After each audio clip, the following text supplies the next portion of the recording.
Hello student, I am Jilajit Yadav, class 12, chemistry.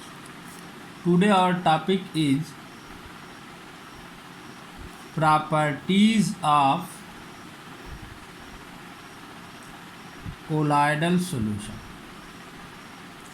Properties of colloidal solution, यानी इस topic में हम लोग जो है क्या स्टडी करेंगे, प्रॉपर्टीज़ ऑफ कोलाइडल सॉल्यूशन। तो चार टॉपिक्स है इसमें, फिजिकल प्रॉपर्टीज़ है, मैकेनिकल प्रॉपर्टीज़ है, ऑप्टिकल प्रॉपर्टीज़ है, कोगुलेटिव प्रॉपर्टीज़ है और इलेक्ट्रिकल प्रॉपर्टीज़ है। तो कुछ सिलेबस से रिड्यूस हो गया है, कुछ है, तो जो है सिलेबस में वो हम लोग स्टडी करेंगे।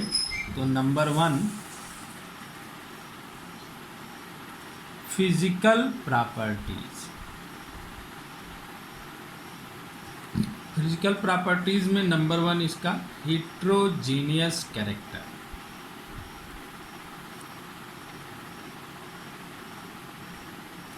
क्या होता है हेट्रोजीनियस कैरेक्टर? जो कोलाइडल सॉल्यूशन होते हैं उनका कैरेक्टर हेट्रोजीनियस होता है, यानी वो कैसे सॉल्यूशन होते हैं? हेट्रोजीनियस सॉल्यूशन होते हैं।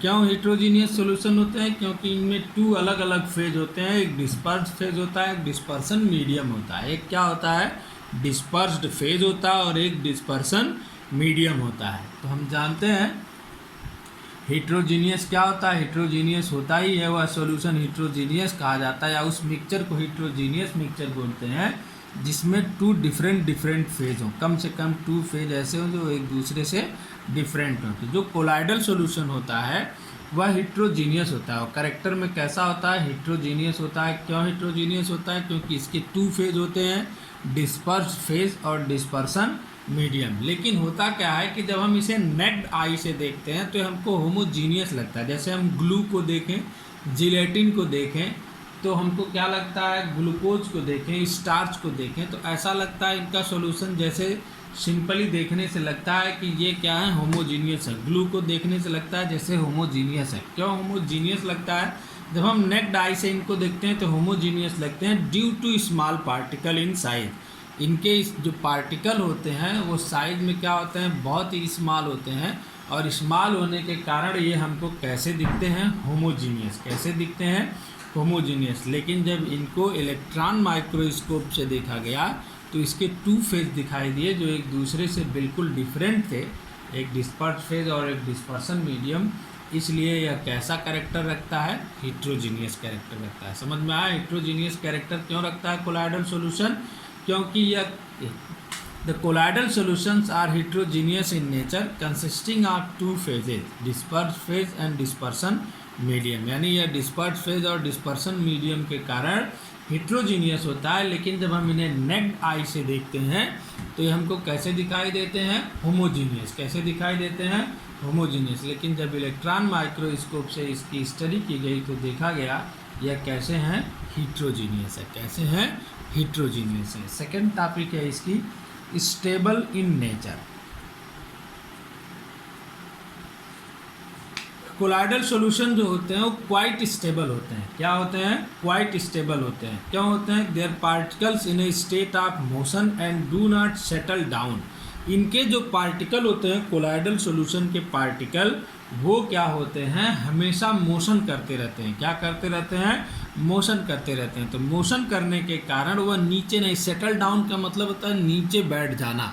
तो यह हमेशा मोशन करते रहते हैं, तो ये सेटल डाउन नहीं होते, इनके पार्टिकल नीचे नहीं बैठते, यानी उसका प्रेसिपिटेशन नहीं मिलता है। और जब प्रेसिपिटेशन नहीं मिलता है तो इसका मतलब ये क्या होते हैं? स्टेबल होते हैं। क्या होते हैं? स्टेबल होते हैं। जैसे कुछ हमने कल एक टॉपिक पढ़ी थी मैक्रोमॉलिक्यूल, 2 टॉपिक्स हमने पढ़ा था, कोई अनस्टेबल भी होता है। तो वो हमने जब कंपेयर किया था तभी, जैसे कोलाइडल सॉल होते हैं जो बड़े बड़े होते हैं, जिनके पार्टिकल बहुत बड़े बड़े होते हैं, तो वो अनस्टेबल होते हैं कंपेयर देन स्मॉल पार्टिकल के। यानी कि जिनके पार्टिकल बहुत ही बड़े होते हैं, हैवी पार्टिकल वाले कोलाइड जो होते हैं, वह in compare to small particles colloid unstable होते हैं। लेकिन फिर भी उनके जो पार्टिकल्स होते हैं वो बहुत ही स्लोली सेटल डाउन होते हैं, बहुत ही स्लोली।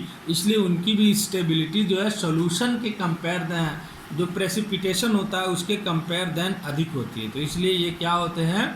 ये भी स्टेबल होते हैं। केवल क्या होता है, जब स्मॉल पार्टिकल से इनकी हम कंपेयरिंग करते हैं तब ये हमको जो है कम स्टेबल मिलते हैं, नहीं तो वो भी क्या होते हैं, स्टेबल होते हैं। तो यानी जो कोलाइडल सॉल्यूशन होता है वह नेचर में कैसा होता है, स्टेबल होता है। कैसा होता है, स्टेबल होता है। क्यों स्टेबल होता है, क्योंकि इसके जो पार्टिकल होते हैं वह सेटल डाउन नहीं होते, वो कंटिन्यू मूवमेंट में होते हैं, कंटिन्यू मोशन करते हैं। तो कंटिन्यू मोशन करने के कारण उनका सेटल डाउन नहीं होता है, यानी वो नीचे नहीं बैठते हैं, यानी प्रेसिपिटेट नहीं मिलता है। और जब प्रेसिपिटेट नहीं मिलता है तो इनकी स्टेबिलिटी जो है वो अधिक होती है। लेकिन जो बड़े हैवी पार्टिकल वाले कोलाइड होते हैं उनकी स्टेबिलिटी स्मॉल पार्टिकल वाले कोलाइड के कंपेयर में कम होती है, लेकिन फिर भी वो स्टेबल होते हैं क्योंकि उनके जो पार्टिकल्स हैं वो बहुत ही स्लोली सेटल डाउन होते हैं, बहुत तेज़ी से नहीं, बहुत ही स्लोली सेटल डाउन होते हैं। Number 2, mechanical properties.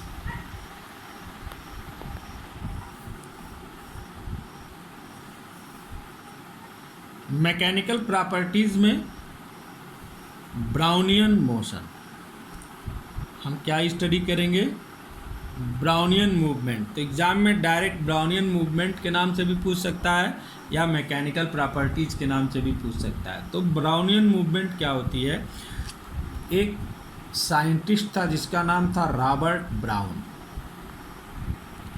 इसने 1827 में अपना यह एक्सपेरिमेंट किया था। इसने एक माइक्रोस्कोप से देखा था, क्या देखा कि जो कोलाइड के पार्टिकल होते हैं वो कंटिन्यू मोशन करते हैं। तो होता क्या है कि जैसे एक पार्टिकल ऐसे मोशन किया तो दूसरे पार्टिकल से तुरंत जाकर के कोलाइड होता है, यानी टक्कर करता है। कोलिजन मतलब या कोलाइड होना मतलब क्या होता है, टक्करना।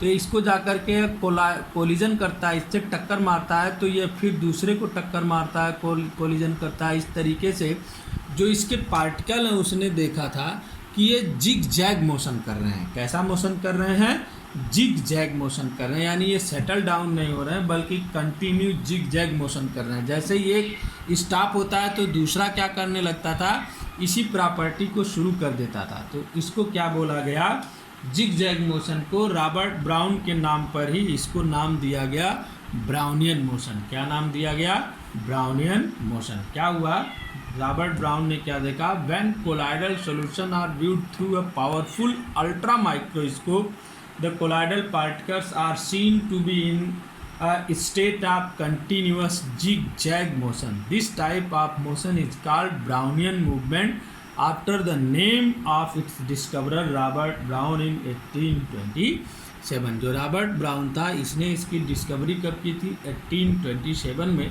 और इसकी डिस्कवरी के नाम पर ही इसका नाम रख दिया गया ब्राउनियन मूवमेंट।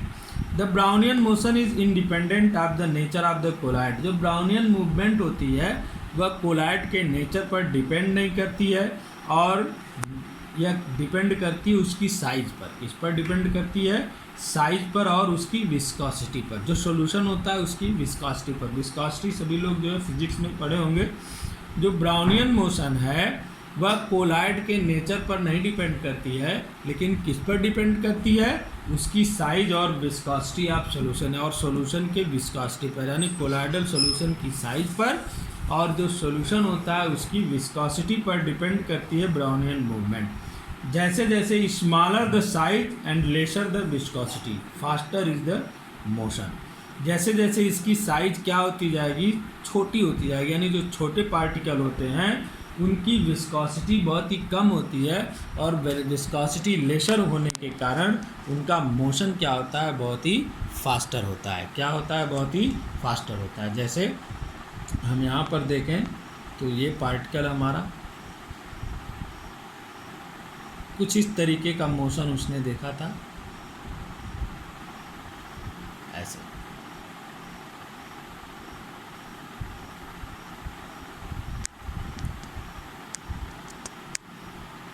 इस तरह से मोशन करते हैं जिग जैग, और इसी मोशन को उसने क्या बोला था, ब्राउनियन मूवमेंट या ब्राउनियन मोशन।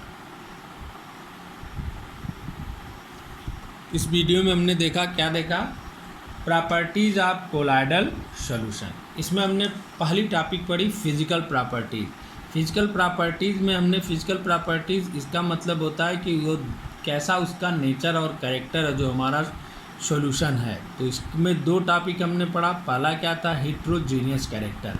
तो जो कोलाइडल सॉल्यूशन होते हैं वो कैरेक्टर में कैसे होते हैं, हिट्रोजीनियस होते हैं। क्यों हिट्रोजीनियस होते हैं, क्योंकि इनमें 2 फेज़ होता है। कितने फेज़ होते हैं इसके, 2 फेज़ होते हैं, एक डिस्पर्स फेज़ और एक डिस्पर्सन मीडियम। लेकिन इनके पार्टिकल इतने छोटे होते हैं कि जब हम नेक्ड आई से इनको देखते हैं तो ये हमको कैसे लगते हैं, होमोजीनियस। कैसे लगते हैं, होमोजीनियस। लेकिन जब इनको इलेक्ट्रॉन माइक्रोस्कोप से देखा गया तो इनके 2 फेज दिखाई दिए, disperse phase and dispersion medium. तो ये कैरेक्टर में पहली पॉइंट ये हुई कि इनका फिजिकल प्रॉपर्टीज़ में पहली पॉइंट ये हुई कि जो हमारे कोलाइडल सॉल्यूशन होते हैं वो कैसे होते हैं, हिट्रोजीनियस होते हैं। दूसरा हमने पढ़ा स्टेबल नेचर। जो कोलाइडल सॉल्यूशन होते हैं वो नेचर में स्टेबल होते हैं, यानी इनका स्टेबल होने का मतलब ये हुआ कि इनका प्रेसिपिटेशन हम फाइंड नहीं कर सकते हैं। क्यों इनका प्रेसिपिटेशन फाइंड नहीं कर सकते हैं, क्योंकि इनके जो पार्टिकल्स होते हैं वो कंटिन्यू मोशन करते रहते हैं। क्या करते रहते हैं, कंटिन्यू मोशन करते रहते हैं। और मोशन करते रहने के कारण ये सेटल डाउन नहीं होते हैं। सेटल डाउन नहीं होने का मतलब कि ये नीचे नहीं बैठते। नीचे नहीं बैठते तो इसका प्रेसिपिटेशन नहीं मिलता, यानी कि कोलाइडल सॉल्यूशन नेचर में कैसा होता है, स्टेबल होता है। कैसा होता है, स्टेबल होता है। हम एक चीज़ और हमने पढ़ रखा है कि जो कंपैरिजन हमने किया था, जैसे लायोफिलिक लायोफोबिक का हमने कंपैरिजन किया था, तो वहाँ पर भी हमने पढ़ा था जो बड़े पार्टिकल वाले होते हैं वो कंपेयर देन स्मॉल पार्टिकल वाले के अनस्टेबल होते हैं। लेकिन वो भी स्टेबल होते हैं, लेकिन कंपेयर देन स्मॉल पार्टिकल के अनस्टेबल होते हैं, एकदम से अनस्टेबल नहीं होते। उनके पार्टिकल सेटल डाउन होते हैं लेकिन बहुत ही स्लोली होते हैं, वेरी स्लो मोशन में। बहुत ही स्लो मोशन में होने के कारण वह भी स्टेबल होते हैं। इसकी फिर हमने सेकंड टॉपिक पढ़ा मैकेनिकल प्रॉपर्टीज़। मैकेनिकल प्रॉपर्टीज़ की इसकी एक ही फीचर्स है तुम लोगों में, ब्राउनियन मूवमेंट। तो एग्ज़ाम में दोनों नाम में से किसी भी एक नाम से पूछेगा तो हमें यही आंसर लिखना है, चाहे मैकेनिकल प्रॉपर्टीज़ पूछे चाहे ब्राउनियन मूवमेंट पूछे, सेम आंसर लिखेंगे हम लोग। ब्राउनियन मूवमेंट की डिस्कवरी किसने किया था, रॉबर्ट ब्राउन ने। किसने किया था, रॉबर्ट ब्राउन ने। कब किया था, 1827 में। उसने क्या देखा था, उसने एक अल्ट्रा माइक्रोस्कोप से देखा कि जो कोलाइड के सॉल्यूशन होते हैं वो जिग जैग मोशन करते हैं। कैसा मोशन करते रहते हैं, कंटिन्यू जिग जैग मोशन करते रहते हैं। जिग जैग मोशन करने के कारण इसका नाम रॉबर्ट ब्राउन के नाम पर उसके इस मोशन को ब्राउनियन मूवमेंट कहा गया या ब्राउनियन मोशन कहा गया। जो ब्राउनियन मोशन होती है वह कोलाइड के नेचर पर डिपेंड नहीं करती है, बल्कि किस पर डिपेंड करती है, पार्टिकल की साइज और सॉल्यूशन की विस्कोसिटी पर। किस पर डिपेंड करती है, पार्टिकल की साइज और सॉल्यूशन के विस्कोसिटी पर डिपेंड करती है। अगर पार्टिकल का साइज बहुत ही स्मॉल होगा तो किसी भी सॉल्यूशन की जो विस्कोसिटी होती है वो बहुत ही कम होती है। तो जो उसके पार्टिकल्स होते हैं, विस्कोसिटी अगर कम है तो इसका मतलब उनका मोशन फास्टर होगा, वो तेज़ी से मोशन करते हैं। और इस तरह के स्ट्रक्चर को ब्राउनियन मोशन करते हैं। यानी उसने क्या देखा था रॉबर्ट ब्राउन ने कि जो कोलाइड के पार्टिकल हैं वो किस स्ट्रक्चर में मूवमेंट कर रहे हैं, तो जिग जैग मोशन में कुछ इस तरीके से मोशन कर रहे थे, और इसे हम लोगों ने क्या बोला, ब्राउनियन मोशन।